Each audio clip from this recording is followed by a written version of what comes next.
Hello my dear students, आपका पुनः बहुत बहुत स्वागत है हमारे इस यूट्यूब चैनल में। आज के इस वीडियो में आज के इस वीडियो में मैं आपको पढ़ाऊंगा क्लास 9th इंग्लिश बिहेव की पोएम 10, जिसका नाम है आ स्लिम्बर डिड माई स्पिरिट सील, और इसके पोएट का नाम है विलियम वर्ड्सवर्थ।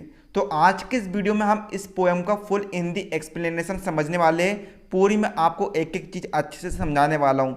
देखिए, इस पोएम में आपको क्वेश्चन आंसर नहीं दिए है, तो आपको इस पोएम को खाली समझ लेना है, क्योंकि आपको परीक्षा में इसके अंदर से क्वेश्चन आंसर बना कर भी पूछ सकता है। यदि आपको समझ में आ जाएगा तो आपको परीक्षा में क्वेश्चन आंसर भी सोल्व करते बन जाएगा।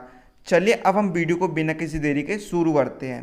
तो देखिए, इस पोएम में जो पोएट है वह अपने एक प्रिय मित्र की मृत्यु के बारे में सोचती है। जब वह गहरी नींद में होती है तो वह उसकी मृत्यु के बारे में सोचती है कि मृत्यु के बाद में कैसा क्या होता होगा उसके साथ। यह उसके दुख को प्रकट करती है। तो देखिए, काफ़ी इजी टू अंडरस्टैंड पोएम है, आपको इजीली समझ में आ जाएगी। इसमें सिर्फ आपको एक ही स्टेंजा दिया गया है। तो देखिए, पहला जो है कहाँ से कहाँ तक है, आ स्लिम्बर से लेकर टोटल एंड ट्रीज तक है, इतना ही आपका स्टेंजा है। तो देखिए, पहली लाइन हम पढ़ते हैं, आ स्लिम्बर डिड माई स्पिरिट सील। स्लिम्बर का अर्थ होता है एक गहरी नींद, ऐसी नींद जिसमें हम इमेजिनेशन कर सकते हैं, हम कल्पना कर सकते हैं कि मेरे साथ ऐसा हो रहा है, मेरे साथ वैसा हो रहा है। स्पिरिट यानी होता है आत्मा, सील यानी होता है मुहर लगाना या फिर बंद कर देना। तो अर्थ क्या निकलता है, एक गहरी नींद ने मेरी आत्मा या फिर स्पिरिट को बंद कर दिया। समझ में आ रहा होगा। I had no human fears, अब मुझ में ह्यूमन का फियर नहीं है ना। ह्यूमन में कौन कौन से फियर होते हैं, डेथ का फियर होता है, ठीक है, भयानक विचार का फियर होता है। अब उसके अंदर ये ह्यूमन का फियर नहीं रहा है। सी सिम्ड अ थिंग, उसने ऐसी वस्तु को देखी, थिंग यानी क्या होता है वस्तु, that could not feel the touch of earthly years, जो कि अर्थली ईयर के टच को महसूस नहीं कर सकती, है ना। जैसे कि जैसे जैसे ईयर बढ़ते चले जाते हैं, पृथ्वी पर ईयर बढ़ते चले जाते हैं, वैसे वैसे मानव की उम्र बढ़ती चली जाती है। लेकिन वे ऐसी चीज़ की कल्पना कर रही है कि जिसमें अर्थली ईयर का उस पर कोई भी असर नहीं पड़ता है। अर्थली ईयर बढ़ने के साथ साथ उसकी उम्र नहीं बढ़ती है, उसकी उम्र स्थिर रहती है ना।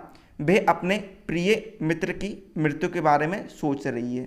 मैं आपको बताता चलूँ, no motion has she now, no force she neither hears nor sees. अब उसमें कोई भी मोशन को हम मूवमेंट भी कह सकती है, फिर गति भी कह सकती है। अब उसमें कोई भी मूवमेंट या फिर गति नहीं है, ना ही कोई शक्ति है, फोर्स यानी शक्ति है, फिर ताकत, और ना ही वह सुन सकती है और ना ही देख सकती है, क्योंकि वह तो मृत्यु हो गई है, उसकी तो मृत्यु हो गई है, इसलिए वह कल्पना कर रही है। Rolled round in earth's diurnal course, है ना। देखा होगा कि आपने व्यक्ति की मृत्यु के बाद उसे जमीन में दफना दिया जाता है, फिर जला दिया जाता है, तो वह मिट्टी में, उसका शरीर जो है वह मिट्टी में मिल जाता है। तो उसका शरीर मिट्टी में मिलने के साथ ही अर्थ के टाइप ही चारों ओर रोल राउंड करता है, अर्थात चारों तरफ घूमने लग जाता है।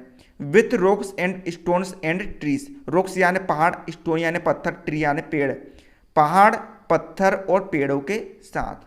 तो उम्मीद है आप सभी को यानी पोएम बहुत अच्छे से समझ में आ गई हुई, काफ़ी इजी टू अंडरस्टैंड पोएम थी। यहाँ पर जो पोएट है वह अपने एक उसका प्रिय मित्र था, उसकी मृत्यु आती तो उसके बारे में कल्पना करती है। उसको रात को सपना आता है कि मेरी जो मित्र है उसकी मृत्यु के बाद अब ऐसा ऐसा हो रहा होगा, वह उसे फील करती है। यहाँ पर स्लम्बर का अर्थ यही है।